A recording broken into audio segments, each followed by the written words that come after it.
Hello everyone, welcome to our show Thoughts on Education, an initiative by College Dunia. So today we have Dr. Sachin Khedikar sir with us.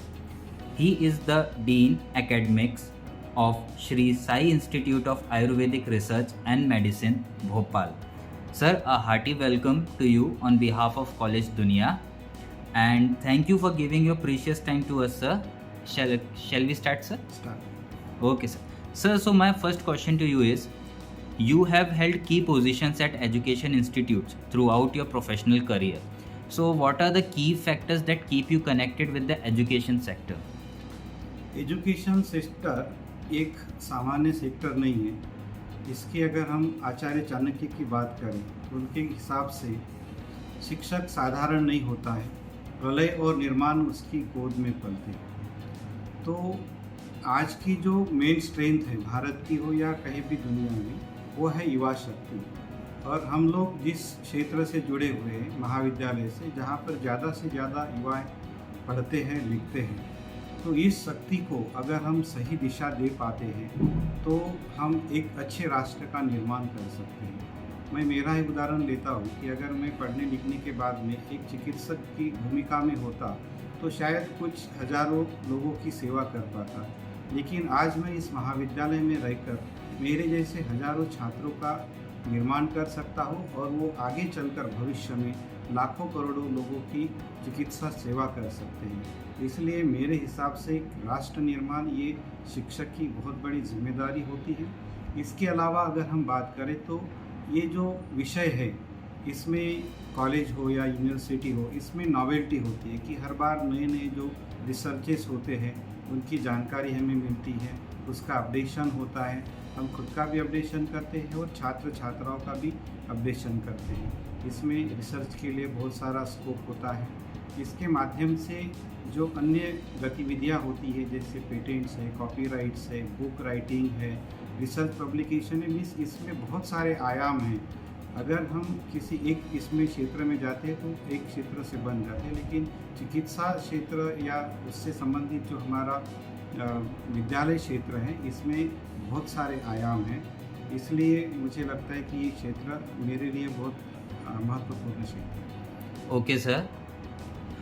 So, sir, my second question to you is being the dean, what is your philosophy of leadership and how would you describe your leadership style?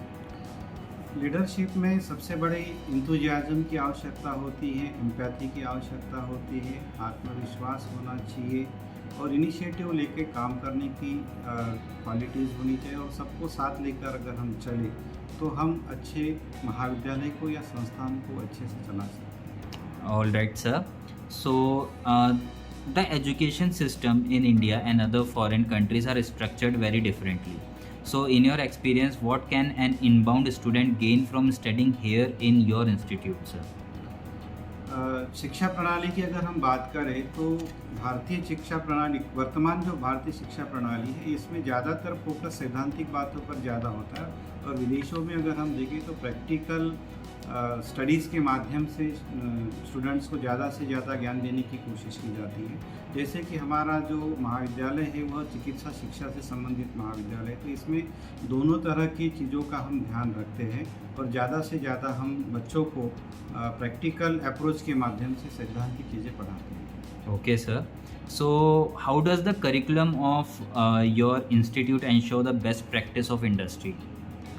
हमारा जो curriculum है वो NCISM, जो हमारे apex council है, और हमारी MPMSU Madhya Pradesh university है, ये दो लोग इसका निर्धारण करते हैं। और मैं ये समझता हूँ कि अभी तक जो NCISM ने हमारा करिकुलम बनाया कि आज तक का सबसे अच्छा करिकुलम है, क्योंकि इन्होंने इसमें नॉन टीचिंग आवर्स मीन्स जो प्रैक्टिकल चीज़ों को ज़्यादा से ज़्यादा छात्रों तक पहुँचाने की जिम्मेदारी इसमें है।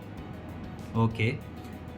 So, any insights into how your institute could be more welcoming to students of different races or economic backgrounds, sir?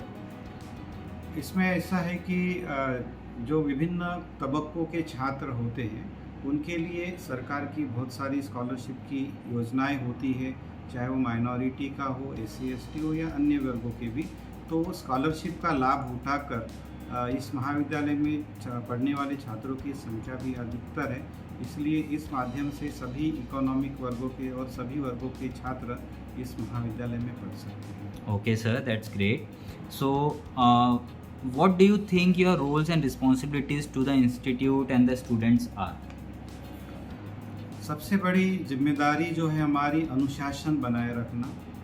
इसी के साथ में जो करिकुलम हमारा डिज़ाइन किया गया है उनके मार्गदर्शन के आधार पर अच्छी से अच्छी बेहतर से बेहतर शिक्षा छात्रों को प्रदान करना और साथ ही मैनेजमेंट की जो भी हमारे से अपेक्षाएं हैं आकांक्षाएं हैं उनको साथ लेकर चलना, ये दोनों हमारे लिए प्राथमिकता है। Okay.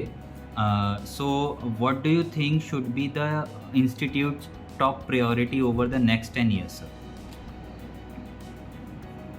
इस संस्था को बेहतर से बेहतर बनाना हमारी जिम्मेदारी है।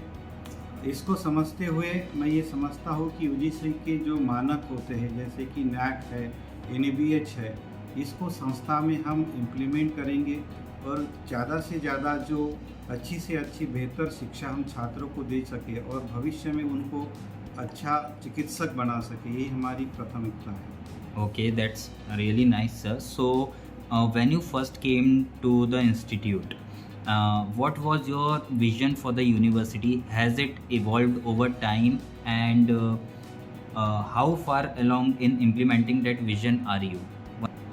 Okay, sir. So, my next question is, when you first came to this institute, what was your vision for the institute?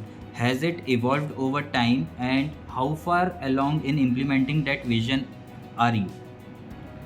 मैं जिस भी संस्था से जुड़ा हूँ मेरा एक ही उद्देश्य रहा है कि उस संस्था में बेहतर से बेहतर कार्य करके उस संस्था को आगे बढ़ाना और एक नामी संस्था के रूप में उसको इस्टेब्लिश करना। जब मैं इस संस्था से जुड़ा था तब भी मेरा उद्देश्य यही था कि मैं इसमें अपना 100% वर्क करूं, ज़्यादा से ज़्यादा इस क्षेत्र में कार्य करूं ताकि यहाँ से निकलने वाले छात्र बेहतर एक चिकित्सक बन सके और एक बेहतर इंसान बन सके। Okay, that's really nice, sir. So my next other question is, what are some of the biggest challenges you see both for higher education in general and for your institute especially? आजकल युवाओं को जो मैं देखता हूँ mobile है या इसके जैसे जो गैजेट्स अभी उपलब्ध हैं, तो ये हो रहा है कि छात्र जो वर्चुअल दुनिया है उसमें ज़्यादा खोए रहते हैं, सोशल मीडिया में ज़्यादा रहते हैं। तो इसके कारण उनका जो फोकस होता है पढ़ाई लिखाई से लेकर या उनका जो उद्देश्य होता है उससे हट जाते हैं और उनके हटने के कारण जो फोकस कर पढ़ाई पर उन्होंने ध्यान देना चाहिए वो नहीं दे पाते हैं। तो मेरे हिसाब से ये एक सबसे बड़ा चैलेंज है आज के इसमें। Yes, sir. And sir, at last, my question to you is, any suggestion you would like to give to the current youth and the aspiring students, sir? मेरा ये मानना है कि युवा शक्ति में एक बहुत बड़ी ताकत है। इसका अगर सही इस्तेमाल हम कर सके तो इसमें राष्ट्र को निर्माण करने में या राष्ट्र को आगे बढ़ाने में एक बहुत बड़ी उनको मदद हो सकती है। इसलिए आज की जो युवा शक्ति है उनको मैं यही संदेश देना चाहूँगा कि ज़िंदगी मिलेगी ना दोबारा। ये जो हमें समय मिला है ये फिर से हमें नहीं मिलेगा। ये हमारे पास एक क्रय शक्ति का या हमें काम करने का बहुत समय मिला है। तो मुझे ऐसे लगता है कि इसका सदुपयोग करें, दुरुपयोग नहीं करें, ज़्यादा से ज़्यादा हमारी पढ़ाई लिखाई पर ध्यान दें और जो हमने उद्देश्य तय किया है, जीवन का लक्ष्य तय किया है या हमारे माता पिता के माध्यम से हमारा जो लक्ष्य का निर्धारण हुआ है उस पर फोकस करें और ज़्यादा से ज़्यादा हम बेहतर कर सकें। यही मेरा आप सभी के लिए संदेश है। Absolutely right, sir. And I am sure that the thoughts you have shared on our platform will be deeply beneficial and aspiring for all the students too, sir. So once again, thank you so much, sir, for giving us your valuable time and sharing your thoughts, sir. Thank you so much. Thank you.